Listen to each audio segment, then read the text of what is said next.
Je me suis toujours fait la réflexion que les lasers, c'était bien, mais ils arrivaient, ça fumait dans la maison et tout, c'était pas pratique. Il fallait avoir une cabine d'aspiration, il fallait mettre un nid d'abeille en dessous, tout ça. Et là, on m'a proposé de tester un laser où il y a déjà tout ça dedans. Il est entièrement prêt à l'emploi. Eh ben, ça vous dit? On voit à quoi ça ressemble? C'est parti!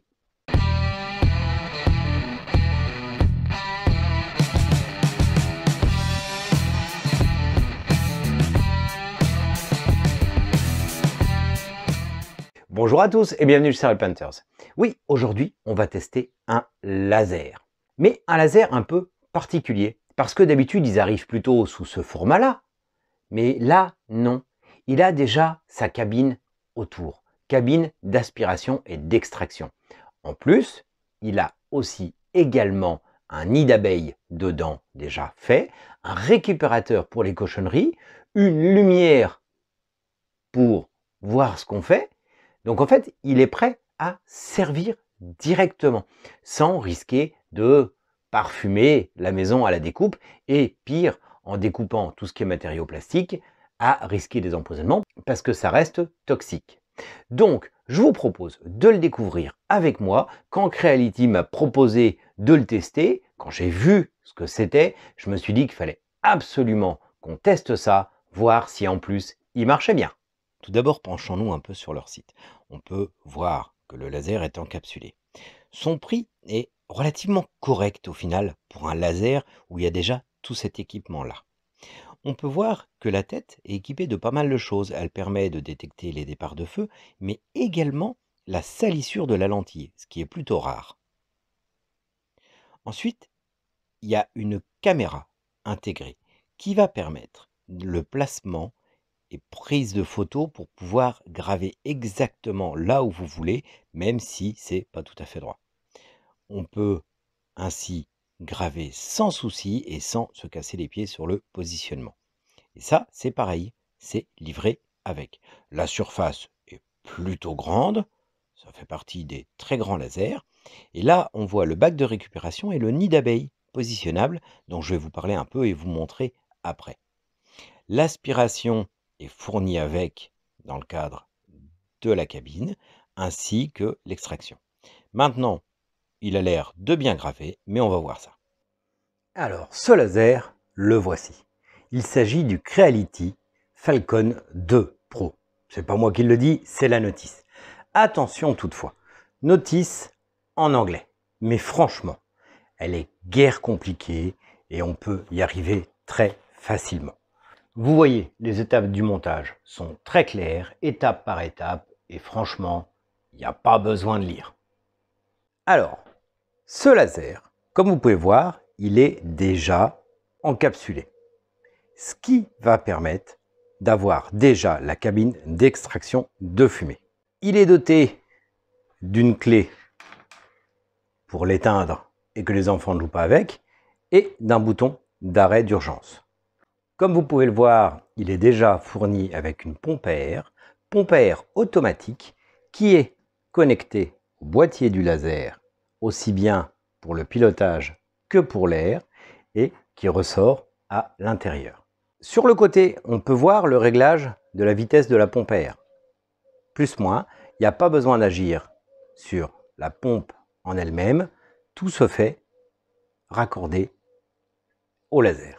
Ensuite, vous pouvez voir sur le côté qu'il est déjà pourvu d'une extraction des fumées de la cabine.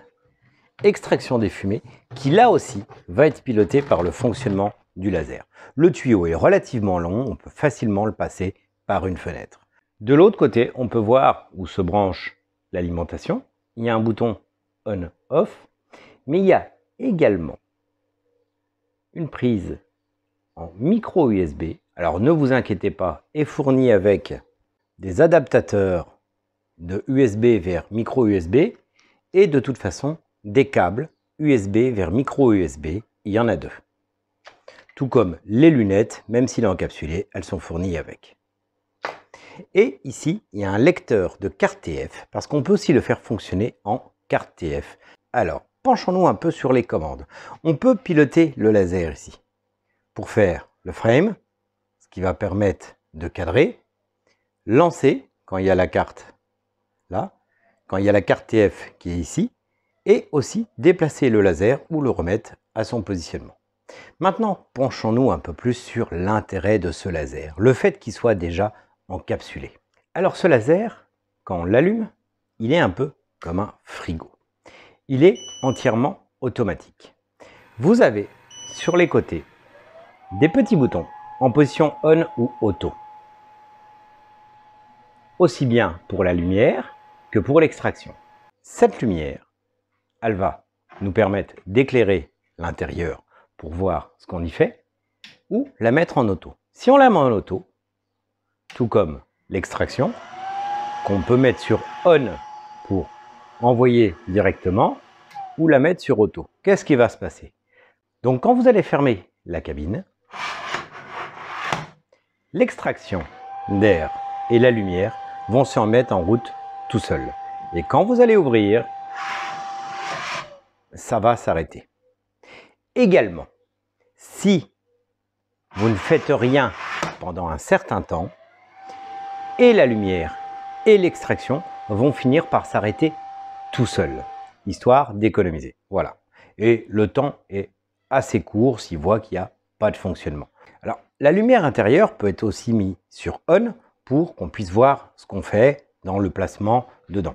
Et mine de rien, c'est très pratique parce que souvent, dans les cabines, on manque de lumière. Le laser est aussi équipé également d'un nid d'abeille modulable. C'est-à-dire que les barres du nid d'abeille, elles ne sont pas fixes. On peut les enlever et surtout, on peut les positionner totalement autrement. C'est-à-dire que si vous faites des découpes de petites choses qui risqueraient éventuellement de passer à travers, vous pouvez simplement venir positionner le nid d'abeille autrement pour que rien ne passe au travers. Et vous pouvez faire ça sur toute la longueur. Là, pour le coup, je ne vais pas en avoir besoin. On va se servir d'un nid d'abeille traditionnel. Ça posera aucun souci. Le réglage en hauteur de la tête se fait ici via une cale. Pourquoi une cale? Parce qu'en fait, il y a des positions différentes selon l'épaisseur de ce qu'on va avoir à couper. Pour la gravure, c'est la position la plus haute, il n'y a pas de souci. Mais selon l'épaisseur de ce qu'on va couper, la position de la tête va être différente. Donc la cale va nous permettre des réglages totalement différents sans se prendre la tête. La tête est mobile assez haut, ce qui permet quand même de couper des choses avec pas mal d'épaisseur. Et ce laser est doté également d'un tiroir qui va permettre de récupérer tous les déchets qui tombent à travers le nid d'abeille. Et quand on sait le crac-crac que ça peut faire habituellement, ça c'est génial. C'est tout bête, mais ça fait gagner énormément de temps de nettoyage. Il suffit de souffler dessus au pire pour que ça tombe dedans et de récupérer ici. Alors, pour le coup, c'est plutôt difficile à vous montrer, mais il y a aussi une caméra de surveillance qui est placée ici. Donc avec, vous avez tout ce qui est bien sûr nid d'abeille, caisson d'aspiration, mais également une caméra de sécurité qui va vous permettre de surveiller le laser. Bon, maintenant, on va voir un peu ce qu'il donne. Alors sachez tout de même que c'est un 22 watts. Et 22 watts, généralement pour le modélisme, c'est largement suffisant parce que ça commence à être sérieusement puissant. Donc, on va faire des tests de gravure et de découpe. Je ne doute pas qu'il va bien découper vu la puissance. Maintenant, reste à savoir si les découpes seront précises et si la gravure sera de qualité. On va commencer tout de suite. Alors, on va déjà faire un petit test de découpe. Alors, paradoxalement, je ne doute pas qu'un 22 watts, ça découpe là relativement fort. Et que pour nous, en modélisme, ça ne sert à rien de vous présenter qui peut couper des tonnes d'épaisseur. Bien sûr qu'il va pouvoir le faire et qui sera entièrement suffisant. On va voir sa précision. Je vais découper ce fameux flocon qui est assez compliqué et qui justement permet de voir la précision. Et on peut voir que la découpe est nickel. Il n'y a aucun souci et qu'il envoie bien. Et premier test de gravure, ça se présente plutôt pas mal. Alors du coup, on va en graver une grosse série. On va commencer par un beau plateau apéro, rien que pour nous. Alors Bien sûr, là, j'ai accéléré un peu la vitesse parce que sinon c'est long à regarder et je vais même couper un peu. Je vais pas vous passer le fonctionnement en continu. Ça va vous permet juste de voir un petit peu comment il marche et comment il grave. Alors là, on peut voir que le apéro a pas l'air très bien gravé, mais en fait, c'est juste de la poussière qui va s'enlever toute seule quand on va le sortir. Je vous le montrerai en photo après, vous verrez, c'est nickel. Ces plateaux qu'on va faire, parce qu'on va faire plein de plateaux pour en offrir, il y a pas mal de dégradés et on peut voir qu'il les gère très bien et sur du bambou pourtant. La gravure est nickel.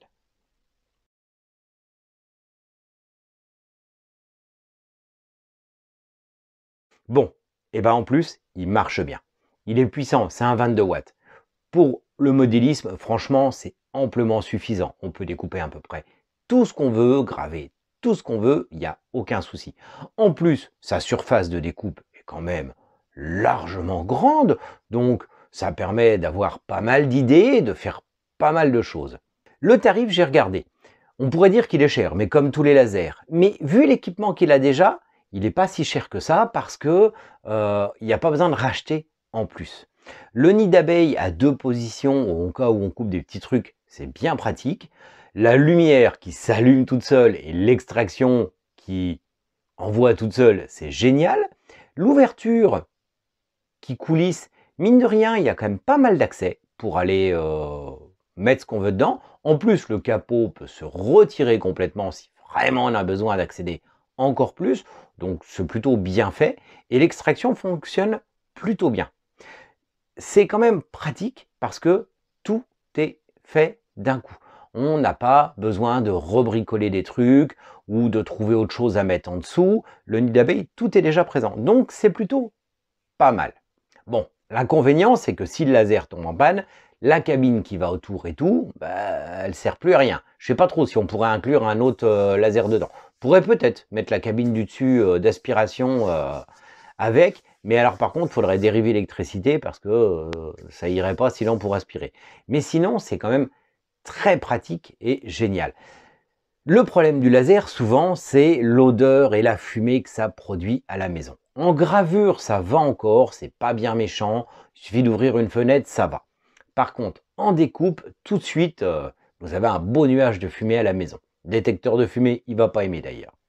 Donc, ça a l'avantage d'avoir tout compris et de pouvoir évacuer. Il suffit de le mettre à côté d'une fenêtre ou éventuellement de prolonger le tuyau pour aller rejeter au loin et vous n'avez pas de soucis. Donc quelque part, c'est vraiment pratique. Je m'étais toujours demandé pourquoi on ne voyait pas trop de lasers déjà encapsulés comme ça, à part les gros lasers au CO2 ou alors des lasers vraiment ultra hors de prix.